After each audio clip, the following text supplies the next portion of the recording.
Bonjour et bienvenue sur Testcar pour l'essai aujourd'hui de cette Infiniti Q50 hybride.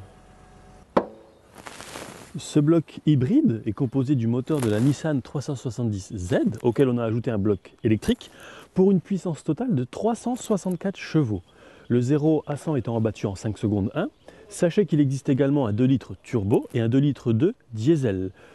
Quant à la consommation, avec 4 passagers à l'intérieur et le coffre plein, comptez 7 litres 6 au 100 km, en sachant que ça boit du 98, ça n'est pas excessif. Boîte de vitesse 7 rapports, automatique séquentielle, équipée du stop and start, avec également la présence de palettes au volant en magnésium. Ce Q50 dispose également de 5 modes de conduite, donc personnalisables, sport, standard, économique ou encore neige. Ce Q50, comme vous pouvez le constater, dispose de lignes tendues, un design qui tranche nettement avec les modèles plus germaniques. Elle attire clairement l'œil et j'ai pu le constater au cours des kilomètres parcourus. Optique à LED en forme de croissant, projecteur directionnel et calandre à double arche en 3 dimensions complètent ce design. Vous remarquerez également le pare-choc avant sport, tout comme les jantes alu 19 pouces à 5 branches triples avec des pneus run flat. Quant au rétro, ils sont évidemment de la couleur carrosserie, dégivrables et électriques. Vous pouvez vous procurer ce Q50 sur 3 niveaux de finition, de base, premium ou sport, seul le modèle hybride étant tout équipé. Il propose 8 coloris, avec notamment une peinture auto-cicatrisante. Et vous remarquerez à l'arrière la double sortie d'échappement chromée. Quant au coffre, il n'est que de 400 litres, puisque n'oublions pas que c'est une version hybride, donc il faut de la place pour les batteries à l'arrière. Et on notera également la présence d'un toboggan électrique. Le volant se veut naturellement multifonction et vous noterez également la présence ici d'une colonne de direction réglable en hauteur et en profondeur. À l'avant, les sièges sport sont en cuir, chauffant, électrique, avec notamment, comme vous pouvez le voir, le réglage lombaire. À l'arrière, on est très bien installé, les dossiers, c'est vraiment un régal. Je pense même que je troquerai ma place de conducteur pour celle à l'arrière. Vous avez naturellement la ventilation ici, derrière l'accoudoir central avant, mais également sur les côtés, de part et d'autre. J'ai déjà parcouru plus de 1000 km à son bord et aucun signe de douleur dorsale. Un sans faute.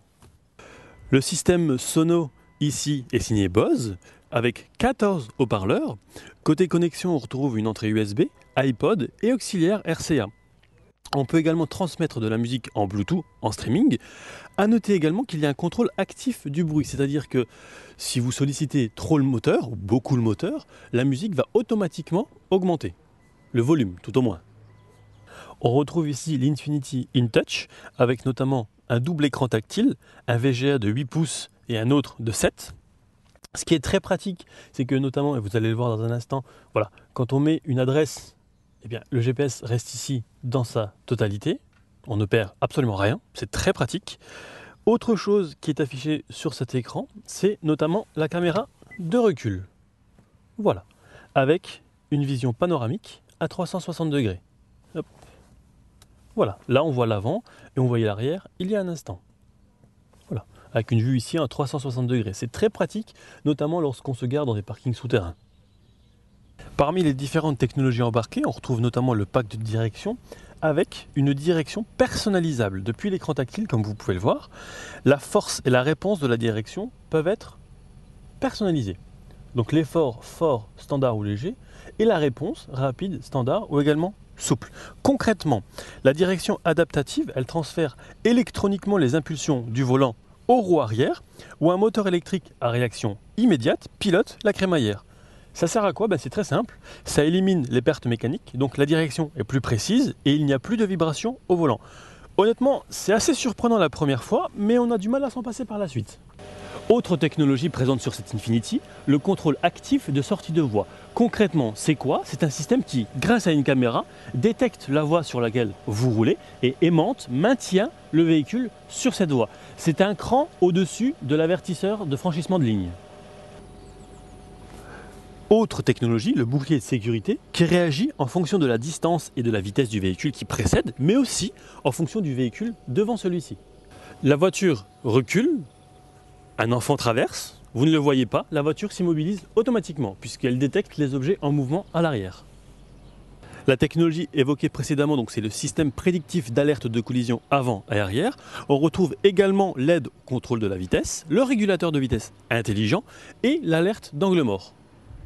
Ligne très tendue, moteur exceptionnel en termes de performance mais également en termes de consommation.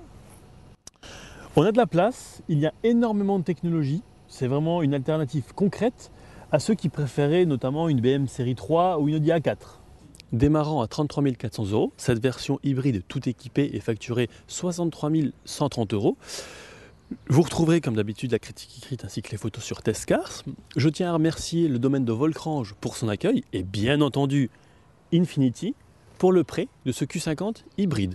Quant à nous, on se retrouve très vite pour une prochaine émission. À bientôt!